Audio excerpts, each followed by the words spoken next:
നിലമ്പൂർ കോവിലകത്തിനും പറയാനുണ്ട് ഏറെ ഈ തിരഞ്ഞെടുപ്പ് കാലത്ത്.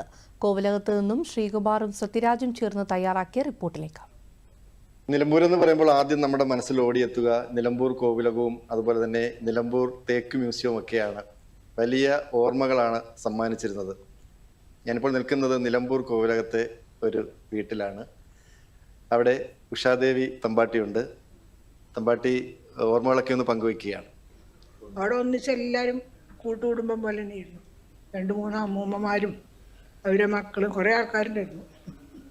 അവിടെ തന്നെ പഠിച്ച് വളർന്ന് എല്ലാവരും വന്നു, മന്ത്രിമാരും എല്ലാവരും വന്നിരുന്നു. പിന്നെ എല്ലാ സ്ഥാനാർത്ഥികളും എല്ലാവരും വന്നു. എല്ലാവരും വോട്ട് ചെയ്യണം തന്നെയാണ് കഴിയണത്ര, അതന്നെയാണ് പറയാനുള്ളത്. എല്ലാവരും അവകാശമല്ലേ ചെയ്യണം തന്നെയാണ്. ഞാനും പോകാൻ തന്നെയാണ് തീരുമാനിച്ചത്. നിലമ്പൂർ കോവിലകത്തെ ഉമാദേവി തമ്പാട്ടിയാണ്.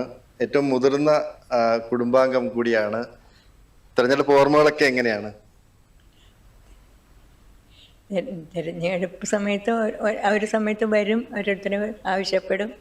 ഞാൻ പറയും ഈശ്വരാനുഗ്രഹം ഉണ്ടാവട്ടെ, ജയിച്ചു വരുമെന്ന് പറയും. കുറച്ചും കൂടി ഒരു ആവേശം ഉണ്ടായിരുന്നു തോന്നുന്നു എനിക്ക്. എന്നുവെച്ചാൽ നല്ല കുറച്ചും കൂടി ഒരു സാമ്യത ഉണ്ടായിരുന്നു. അവർ തമ്മിലൊരു കുറച്ചും കൂടി ഒരു യോജിപ്പുണ്ടായിരുന്നു ഒരു തോന്നല്. രണ്ട് കാര്യം. മുമ്പേ ഒരു ക്ലിയർ അജണ്ട ഉണ്ട്. നമ്മൾ ഇപ്പം ഇന്ന വികസനം, ഇന്ന കാര്യങ്ങൾ എന്ന് പറയാൻ ഓരോരുത്തർക്ക് പറ്റും. പിന്നെ അതുമ്പിൽ നമുക്ക് ചോദ്യം ചെയ്യാനും പറ്റും. മാനിഫെസ്റ്റോ എന്താണ്, നിങ്ങൾ എവിടെ വരെ എത്തി. ഇപ്പം എന്താ വെച്ചാൽ ഈ ഡെവലപ്മെൻറ്റ് പ്രോഗ്രാംസ് പറയാന്നല്ലാണ്ട് അതൊന്നും വരുന്നില്ല, പ്രോഗ്രസീവായിട്ടൊന്നും വരുന്നില്ല. ഇപ്പം നിലമ്പൂരായാലും ശരി, ഒരു കാര്യമായിട്ടൊരു ഇപ്പം പ്രൈവറ്റിലെ ആൾക്കാർ കടകൾ തുടങ്ങണു, ഹോട്ടൽ തുടങ്ങണു, അല്ലെങ്കിൽ തുണിക്കട തുടങ്ങണു എന്നല്ലാണ്ട് ഗവൺമെൻറ്റിൻ്റെ സൈഡിൽ നിന്ന് ഒരു ഡെവലപ്മെൻറ്റ് പ്രൊമോട്ട് ചെയ്യണ പോലെ കാണുന്നില്ല.